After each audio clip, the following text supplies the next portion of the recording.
you.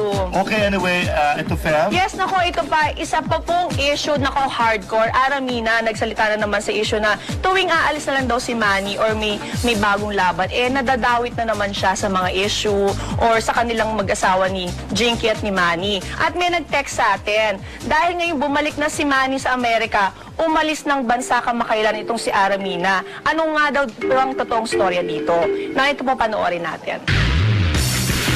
Sorry, pero okay na yung once na pagbintangan akong ni Jo Marie. Pero para pa sa ibang tao, no way.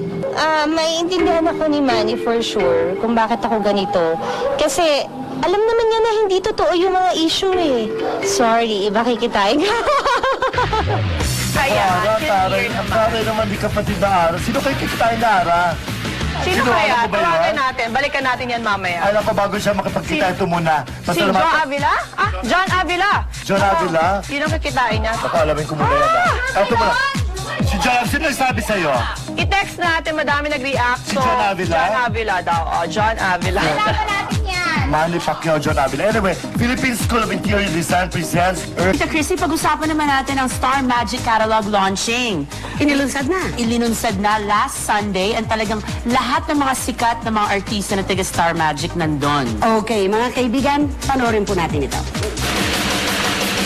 Walang kasing hihit, walang kasing laki. Matindi ang bulusok ng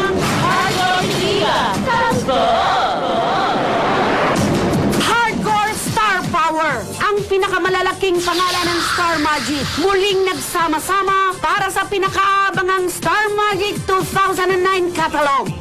Ang ebidensya, ang catalog launch na itinanghalang 8 pinakamalalaking artistang pinili bilang cover ng catalog. Claudine Barreto, Yola Pascual, Bea Alonzo, Sam Milby, Angelica Panganiba, Dizar Ocampo, Christine Hermosa at John Lloyd Cruz. Setyembre ng nakaraang taon, inilunsad ng Star Magic ang kanilang makasaysayang unang catalog sa dalawang magkasabay na pagdiriwang. Isang engranding front play at ang formal launch sa ABS-CBN at noong nakaraang linggo sa EDSA Shangri-La Hotel. Inilaunch na 2009 catalog.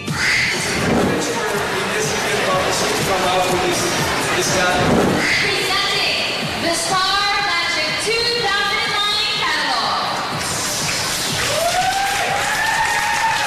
Hindi rin pinalampas ng Dubaz ang okasyon upang bigyang linaw ang ilang malalaking intriga. Una, Claudine Barreto na noong nakaraang taon ay hindi naging bahagi ng unang catalog. Claudine, the ultimate star sa ating Star Magic 2009 na super ganda. So how was the shoot for the catalog? Yung 2008, itong year na to, hindi ako nakapag-pictorial day. So, ngayon, at least kasama na ulit ako. And, Kumpirmasyon din ni Claudine ang muling pagsasama nila sa isang fashion event ng dati di umanong nakaalitan niya na si Angel Oxy. exciting. Prepare na kami for the event. Ikalawa, siya ina magdayaw. Excited sa pagdadalang tao ng kanyang kapatid na si Vina Morales. Kasi kakapanganak lang nung 31st na February. So parang hindi kami nawawala ng baby sa bahay, diba? So, yeah. Ikatlo, Raver Cruz. Hinarap ang isyong siya raw ang secret crush ni Sarah Geronimo. Hindi, kung sakali man nga, totoo, di ba? Siyempre, sobrang flat, di ba? Ikaapat, Dizar Ocampo. Hinarap din ang isyong pagkakamabutihan di umano ni na Christine Hermosa at Oyo Boy Soto. Hindi po ako nang nasa magandang dahilan kung bakit dapat ko sagutin yung mga katanungan niya. No comment. Sa pamunuan ng Star Magic, isang makabuluhang mensahe ang hatid ng mga bituing patuloy na nagbibigay kulay at buhay sa industriya. Minsan, strike 1, strike 2, strike 3 ako, pero andyan pa rin kayo sa likod. So honored to be, a part of the fam. Lahat ng mga Star Magic artists, may mga, Secret, we're not gonna show it. You have to buy it.